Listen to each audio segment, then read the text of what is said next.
ಎಲ್ಲರಿಗೂ ನಮಸ್ಕಾರ. I am Narasimhamurthy N, assistant professor of economics, government first grade college, Javagal, Hassan district. So in this session, I would like to discuss on inequality of income in India.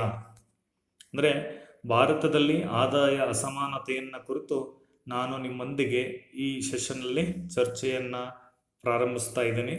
So ಇಂದಿನ ಸೆಷನ್ಗಳಲ್ಲಿ ನೀವು ಬಡತನ ಮತ್ತು ನಿರುದ್ಯೋಗವನ್ನು ಕುರಿತು ತಿಳ್ಕೊಂಡಿರ್ತೀರಿ. So ಇದರಲ್ಲಿ ಅದರ ಮುಂದುವರಿದ ಭಾಗವಾದ ಆದಾಯ ಅಸಮಾನತೆ ಭಾರತದಲ್ಲಿ ಹೇಗಿದೆ ಎಂಬುದನ್ನು ತಿಳಿಬೇಕಾಗತ್ತೆ.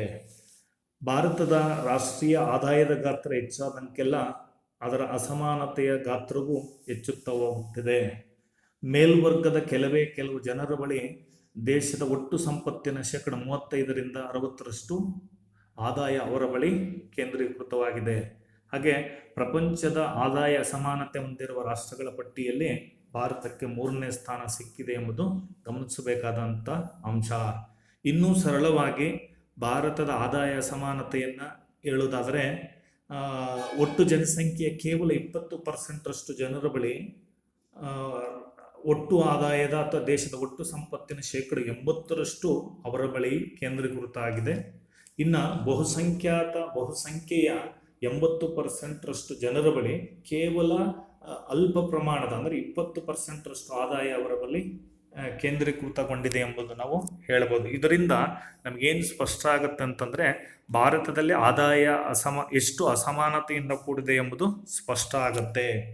ಸೊ ಭಾರತದಲ್ಲಿ ಆದಾಯದ ಹಂಚಿಕೆಯ ಒಂದು ಪಟ್ಟಿಯನ್ನು ನಾವು ಗಮನಿಸೋದ್ರ ಮೂಲಕವೂ ಕೂಡ ಭಾರತದ ಆದಾಯ ಅಸಮಾನತೆ ಯಾವ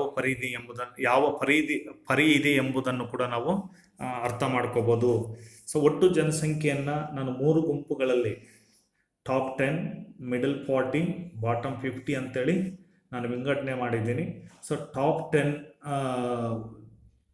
ಜನಸಂಖ್ಯೆಯ ಮೇಲ್ಭಾಗದ 10%ರಲ್ಲಿ 2013 ಮತ್ತು 2014ರಲ್ಲಿ 55% ಅವರ ಬಳಿ ಆದಾಯ ಕೇಂದ್ರೀಕೃತವಾಗಿದ್ದರೆ, ಮಿಡಲ್ 40% ಪಾಪ್ಯುಲೇಷನ್ ಏನಿದೆ ಅವರ ಬಳಿ 2013 ಮತ್ತು 2014ರಲ್ಲಿ 30% ಆದಾಯ ಅವರ ಬಳಿ ಕೇಂದ್ರೀಕೃತವಾಗಿರುತ್ತೆ. ಉಳಿದ ಬಹುಸಂಖ್ಯೆಯ ಬಾಟಮ್ 50% ಪಾಪ್ಯುಲೇಷನ್ ಇದೆ ಅವರ ಬಳಿ ಕೇವಲ 15% ಆದಾಯ ಅವರ ಬಳಿ ಕೇಂದ್ರೀಕೃತವಾಗಿದೆ ಅಥವಾ ಅವರ ಕೈಗಳಲ್ಲಿದೆ ಎಂಬುದು ಸ್ಪಷ್ಟ ಆಗುತ್ತೆ. ಅಂದರೆ ಈ ಟೇಬಲಿನ ಮೂಲಕ ಅಥವಾ ಈ ಪಟ್ಟಿಯ ಮೂಲಕ ನಮಗೆ ಸ್ಪಷ್ಟ ಆಗೋದೇನಂತಂದರೆ, ದೇಶದ ಆದಾಯದ ಒಟ್ಟು ಭಾಗದ ಬಹು ಪ್ರಮಾಣ ಕೆಲವು ಕೈಗಳಲ್ಲಿ ಮತ್ತು ಬಹುಸಂಖ್ಯಾತರ ಬಳಿ ಅಲ್ಪ ಪ್ರಮಾಣದ ಆದಾಯ ಇದೆ ಎಂಬುದು ಈ ಪಟ್ಟಿಯಿಂದ ಸ್ಪಷ್ಟ ಆಗತ್ತೆ.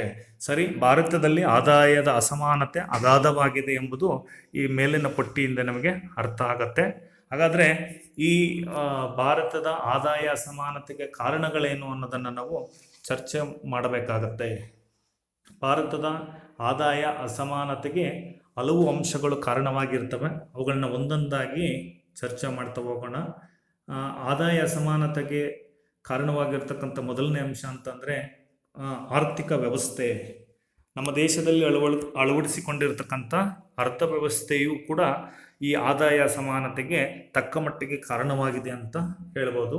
ಸೊ ನಮ್ಮದು ನಿಮಗೆಲ್ಲರಿಗೂ ಗೊತ್ತಿರೋ ಹಾಗೆ ಭಾರತ ಮಿಶ್ರ ಆರ್ಥಿಕ ವ್ಯವಸ್ಥೆಯನ್ನು ಅಳವಡಿಸಿಕೊಂಡಿದೆ. ಮಿಶ್ರ ಆರ್ಥಿಕ ವ್ಯವಸ್ಥೆಯ ಒಳಗಡೆ ಬಂಡವಾಳಶಾಹಿಯ ಗುಣಲಕ್ಷಣಗಳು ಇದ್ದಾವೆ.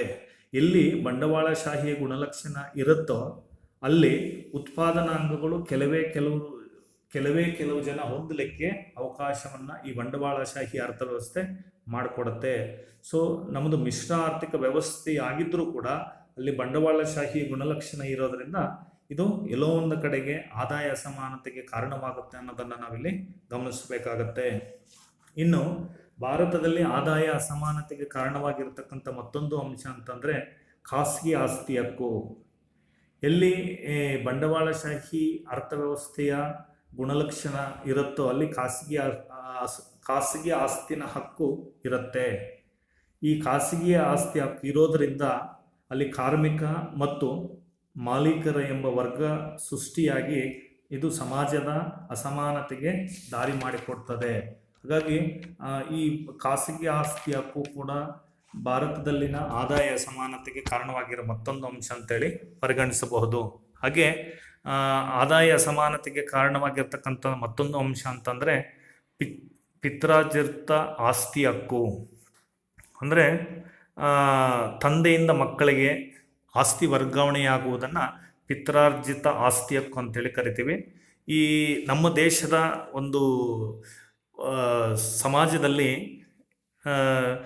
ತಂದೆಯಿಂದ ಮಕ್ಕಳಿಗೆ ಹಾಗೆ ಆಸ್ತಿ ವರ್ಗಾವಣೆಯಾಗುವ ಒಂದು ವ್ಯವಸ್ಥೆ ಇದೆ. ಸೊ ಇದೇ ಪ್ರಕಾರ ಶ್ರೀಮಂತರಿಂದ ಅವರ ಮಕ್ಕಳಿಗೆ, ಬಂಡವಾಳಶಾಹಿಗಳಿಂದ ಅವರ ಮಕ್ಕಳಿಗೆ ಆಸ್ತಿ ಹೋಗಿ ಶ್ರೀಮಂತರು ಶ್ರೀಮಂತರಾಗೇ ಉಳಿತಾರೆ, ಬಡವರು ಮಕ್ಕಳು ಬಡವರಾಗಿಯೇ ಉಳಿತಾರೆ. ಹೀಗೆ ಶ್ರೀಮಂತರು ಮತ್ತು ಬಡವರೆಂಬ ಈ ವರ್ಗ ಸೃಷ್ಟಿಯಿಂದ ಆದಾಯದ ಅಸಮಾನತೆಯ ಕಂದಕ ಹಾಗೆ ಮುಂದುವರಿಯುತ್ತದೆ. ಸೊ ಮತ್ತೊಂದು ಅಂಶ ಭಾರತದಲ್ಲಿನ ಆದಾಯ ಅಸಮಾನತೆಗೆ ಕಾರಣವಾಗಿರತಕ್ಕಂಥ ಅಂಶ ಅಂತಂದರೆ ಏಕಸ್ವಾಮ್ಯ ನಿಯಂತ್ರಣ ಅಂತ. ಏನಿದು ಏಕಸ್ವಾಮ್ಯ ನಿಯಂತ್ರಣ, ಹೇಗಿದು ಆದಾಯ ಅಸಮಾನತೆಗೆ ಕಾರಣವಾಗುತ್ತೆ ಅನ್ನೋದನ್ನು ನೋಡೋದಾದರೆ, ಉತ್ಪಾದನಾ ಕ್ಷೇತ್ರದಲ್ಲಿ ಕೆಲವು ಜನರು ಉತ್ಪಾದನಾ ಚಟುವಟಿಕೆಗಳ ಮೇಲೆ ಏಕಸ್ವಾಮ್ಯ ಹತೋಟಿಯನ್ನು ಹೊಂದಿರ್ತಾರೆ. ಉಳಿದವರು ಉತ್ಪಾದನಾ ಚಟುವಟಿಕೆಗಳಿಂದ ಹೊರಗಿರ್ತಾರೆ. ಯಾರು ಉತ್ಪಾದನಾ ಚಟುವಟಿಕೆಗಳಲ್ಲಿ ಏಕಸ್ವಾಮ್ಯ ಹತೋಟಿ ಹೊಂದಿರ್ತಾರೋ ಅವರು ಹೆಚ್ಚಿನ ಲಾಭ ಗಳಿಸಿ ಬೇಗ ಶ್ರೀಮಂತರಾಗುವ, ಉತ್ಪಾದನಾ ಚಟುವಟಿಕೆಗಳಲ್ಲಿ ಭಾಗವಹಿಸಲಿಕ್ಕೆ ಅಥವಾ ನಿಯಂತ್ರಣ ಹೊಂದಲಿಕ್ಕೆ ಸಾಧ್ಯವಿಲ್ಲವೋ ಅವರು ಬಡವರಾಗಿ ಅಥವಾ ಕಡಿಮೆ ಆದಾಯ ಉಳ್ಳವರಾಗಿ ಮಾರ್ಪಡ್ತಾರೆ. ಇದರಿಂದ ಏಕಸ್ವಾಮ್ಯಗಳು ಶ್ರೀಮಂತರಾಗಿ, ಏಕಸ್ವಾಮ್ಯ ನಿಯಂತ್ರಣ ಇಲ್ಲದವರು ಬಡವರಾಗಿ, ಅಲ್ಲಿ ಶ್ರೀಮಂತ ಮತ್ತು ಬಡವ ಎಂಬ ವರ್ಗ ಈ ಏಕಸ್ವಾಮ್ಯ ನಿಯಂತ್ರಣದ ಅಂಶದ ಕಾರಣವಾಗಿಯೂ ಕೂಡ ಭಾರತದಲ್ಲಿ ರಾಷ್ಟ್ರೀಯ ಆದಾಯದ ಅಸಮಾನತೆ ಏರ್ಪಟ್ಟಿದೆ ಅನ್ನೋದನ್ನ ಹೇಳ್ಬೋದು. ಹಾಗೆ ರಾಷ್ಟ್ರೀಯ ಆದಾಯದ ಅಥವಾ ಆದಾಯ ಅಸಮಾನತೆಯ ಮತ್ತೊಂದು ಕಾರಣವಾಗಿರ್ತಕ್ಕಂಥ ಅಂಶ ಅಂತಂದರೆ ಬಡತನದ ಕಾರಣದಿಂದ ಸಮಾನ ಅವಕಾಶಗಳಿಲ್ಲದೆ ಹೋಗುವುದು ಬಡವರು ಮತ್ತಷ್ಟು ಬಡವರಾಗಲಿಕ್ಕೆ ಕಾರಣವಾಗುತ್ತೆ. ಹಾಗೆ ಬಡವ ಮತ್ತು ಶ್ರೀಮಂತರ ನಡುವಿನ ಅಂತರ ಹೆಚ್ಚಿ ಬಡವರು ಮತ್ತಷ್ಟು ಶೋಷಣೆಯ ಸ್ಥಿತಿಗೆ ತಲುಪಿ ಇದು ಆದಾಯ ಅಸಮಾನತೆಗೆ ಕಾರಣ ಮಾಡಿಕೊಡ್ತದೆ ಅನ್ನೋದನ್ನು ನಾವು ಗಮನಿಸಬಹುದು. ಇನ್ನು ಆದಾಯ ಅಸಮಾನತೆಗೆ ಕಾರಣವಾಗಿರ್ತಕ್ಕಂಥ ಮತ್ತೊಂದು ಅಂಶ ಅಂತಂದರೆ ಸಂಪತ್ತಿನ ಕೇಂದ್ರೀಕರಣ. ಯಾವುದೇ ಒಂದು ದೇಶದ ಅಭಿವೃದ್ಧಿಯ ಅಲ್ಪದ ಲಾಭಗಳನ್ನು ಕೆಲವು ಉದ್ಯಮದಾರರು ಮತ್ತು ಶ್ರೀಮಂತರು ಅನುಭವಿಸ್ತಾ ಇದ್ದರೆ, ಉಳಿದವರು ಅಭಿವೃದ್ಧಿಯ ಲಾಭಗಳನ್ನು ಪಡೆಯದವರು ಬಡವರಾಗ್ತಾರೆ, ಅಭಿವೃದ್ಧಿಯ ಲಾಭಗಳನ್ನು ಪಡ್ಕೊಂಡವರು ಶ್ರೀಮಂತರಾಗಿ ಮಾರ್ಪಡ್ತಾರೆ. ಹೀಗೆ ಬಡವ ಮತ್ತು ಶ್ರೀಮಂತರ ಅನ್ನುವ ಒಂದು ಅವರ ನಡುವಿನ ಅಂತರ ಏಳ್ಪಟ್ಟು ಅಥವಾ ಈ ಎರಡು ವರ್ಗಗಳ ಸೃಷ್ಟಿಯಾಗಿ ಅಲ್ಲಿ ಆದಾಯದ ಅಸಮಾನತೆಗೆ ಇದು ದಾರಿ ಮಾಡಿಕೊಡ್ತದೆ ಅಂತ ಹೇಳ್ಬೋದು. ಇನ್ನು ಭಾರತದಲ್ಲಿನ ಆದಾಯ ಅಸಮಾನತೆ ಕಾರಣವಾಗಿರ್ತಕ್ಕಂಥ ಮತ್ತೊಂದು ಅಂಶ ಅಂತಂದರೆ ತೆರಿಗೆಗಳ್ಳತನ.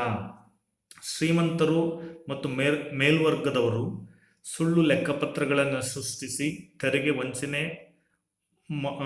ಮಾಡ್ತಾ ಇದ್ದು ಅದು ಕಪ್ಪು ಹಣದ ಪ್ರಾಬಲ್ಯ ಹೆಚ್ಚಾಗಲಿಕ್ಕೆ ದಾರಿ ಮಾಡಿಕೊಡ್ತದೆ.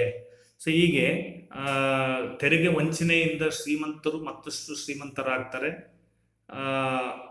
ಅವರು ಮತ್ತೊಂದು ಅದಕ್ಕೆ ಪರ್ಯಾಯವಾಗಿ ತೆರಿಗೆಯನ್ನು ವಂಚನೆ ಮಾಡದೆ ಪ್ರಾಮಾಣಿಕವಾಗಿ ತೆರಿಗೆ ಕಟ್ಟುವವರು ಸಾಧಾರಣ ಸ್ಥಿತಿಯಲ್ಲಿ ಬದುಕುವಂತೆ ಆಗತ್ತೆ. ಸೊ ಇದು ಕೂಡ ಆದಾಯದ ಅಸಮಾನತೆಗೆ ಕಾರಣವಾಗಿರೋ ಮತ್ತೊಂದು ಅಂಶ ಅಂತ ಹೇಳ್ಬೋದು. ಹಾಗೆ ಉತ್ಪಾದನಾ ಸಾಧನಗಳ ಅಸಮರ್ಪಕ ಹಂಚಿಕೆಯು ಕೂಡ ಭಾರತದಲ್ಲಿನ ಆದಾಯ ಅಸಮಾನತೆಗೆ ಕಾರಣವಾಗಿರೋ ಮತ್ತೊಂದು ಅಂಶ ಅಂತೇಳಿ ಪರಿಗಣಿಸಲಾಗತ್ತೆ.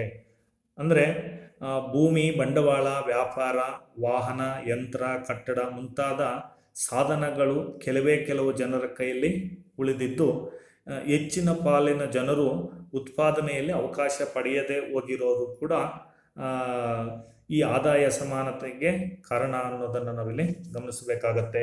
ಹಾಗೆ ಭಾರತದಲ್ಲಿ ಆದಾಯದ ಅಸಮಾನತೆ ಏರ್ಪಡಲಿಕ್ಕೆ ಕಾರಣವಾಗಿರೋ ಮತ್ತೊಂದು ಅಂಶ ಅಂತಂದರೆ ನಿರುದ್ಯೋಗ. ಅಭಿವೃದ್ಧಿ ಹೆಸರಿನಲ್ಲಿ ನಮ್ಮ ದೇಶ ಬಹಳಷ್ಟು ಯಂತ್ರ ತಂತ್ರಜ್ಞಾನವನ್ನು ಬಳಸಿ ಉತ್ಪಾದನಾ ಚಟುವಟಿಕೆಯಲ್ಲಿ ತೊಡಗಿರ್ತಕ್ಕಂಥ ಬಹಳಷ್ಟು ಕಾರ್ಮಿಕರನ್ನು ಹೊರ ನೂಗ್ತಾ ಇರೋದ್ರಿಂದ ಆ ಯಂತ್ರಗಳ ಕಾರಣ ಉದ್ಯೋಗವನ್ನು ಕಳ್ಕೊಂಡಂಥವ್ರು ನಿರುದ್ಯೋಗಿಗಳಾಗಿ ಕಡಿಮೆ ಆದಾಯದ ವರ್ಗವಾಗಿ ಮಾರ್ಪಡ್ತಾ ಇರ್ತಾರೆ. ಇದು ಕೂಡ ಎಲ್ಲೋ ಒಂದು ಕಡೆಗೆ ಆದಾಯ ಅಸಮಾನತೆಗೆ ದಾರಿ ಮಾಡಿಕೊಡ್ತದೆ ಅಂತ ಹೇಳ್ಬೋದು. ಹಾಗೆ ಆದಾಯ ಅಸಮಾನತೆಗೆ ಕಾರಣವಾಗಿರ್ತಕ್ಕಂಥ ಮತ್ತೊಂದು ಅಂಶ ಅಂತಂದರೆ ಹಣದುಬ್ಬರ. ಬೆಲೆ ಏರಿಕೆಯನ್ನು ನಾವು ಹಣದುಬ್ಬರ ಅಂತ ಕರಿತೀವಿ. ನಿರಂತರವಾಗಿ ಬೆಲೆಗಳು ಏರುತ್ತಿರುವ ಪರಿಸ್ಥಿತಿಯನ್ನು ಹಣದುಬ್ಬರ ಅಂತ ಕರಿತೀವಿ. ಬೆಲೆ ಏರಿಕೆಯಿಂದ ಕೆಳವರ್ಗದ ಜನ ಮತ್ತಷ್ಟು ಕನಿಷ್ಠ ಜೀವನ ಸಾಗಿಸಬೇಕಾಗತ್ತೆ. ಶ್ರೀಮಂತರು ಈ ಹಣದುಬ್ಬರದ ಪರಿಣಾಮ ಹೆಚ್ಚು ಲಾಭ ಗಳಿಸಿ ಶ್ರೀಮಂತರಾಗ್ತಾ ಇರ್ತಾರೆ. ಹೀಗೆ ಬೆಲೆ ಏರಿಕೆಯ ಕಾರಣದಿಂದಲೂ ಕೂಡ ಶ್ರೀಮಂತರು ಮತ್ತು ಬಡವರ್ಗ ಅನ್ನುವ ವರ್ಗ ಸೃಷ್ಟಿಯಾಗಲಿಕ್ಕೆ ಕಾರಣವಾಗಿ ಅದು ಎಲ್ಲೋ ಒಂದು ಕಡೆಗೆ ಆದಾಯ ಅಸಮಾನತೆಗೆ ದಾರಿ ಮಾಡಿಕೊಡ್ತದೆ ಅಂತ ಹೇಳ್ಬೋದು. ಹಾಗೆ ಆದಾಯ ಅಸಮಾನತೆಗೆ ಕಾರಣವಾಗಿರ್ತಕ್ಕಂಥ ಕೊನೆಯ ಅಂಶ ಅಂತಂದರೆ ಅಲ್ಪ ಉತ್ಪಾದಕತೆ. ಅಂದರೆ ಕಾರ್ಮಿಕರ ದಕ್ಷತೆ ಕಡಿಮೆ ಇದ್ದಾಗ ಅವರ ಆದಾಯವೂ ಕಡಿಮೆಯಾಗಿ ಅವರು ಬಡವರಾಗಿ ಮಾರ್ಪಡುವ ಸಾಧ್ಯತೆ ಇರ್ತದೆ. ಹಾಗೆ ಅದಕ್ಕೆ ಪರ್ಯಾಯವಾಗಿ ಅದಕ್ಕೆ ಮತ್ತೊಂದು ಹಂತದಲ್ಲಿ ಶ್ರೀಮಂತರು ಬಡವರು ಎಂಬ ಇದು ಎಲ್ಲೋ ಒಂದು ಕಡೆಗೆ ಶ್ರೀಮಂತರು ಮತ್ತು ಬಡವರೆಂಬ ಅಸಮಾನತೆಗೆ ಕೂಡ ಇದು ದಾರಿ ಮಾಡಿಕೊಡ್ತದೆ ಅಂತ ಹೇಳ್ಬೋದು. ಸೊ ಇದಿಷ್ಟು ಭಾರತದಲ್ಲಿನ ಆದಾಯ ಅಸಮಾನತೆಗೆ ಕಾರಣವಾಗಿರತಕ್ಕಂಥ ಅಂಶಗಳು ಅಂತೇಳಿ ಹೇಳಬಹುದು.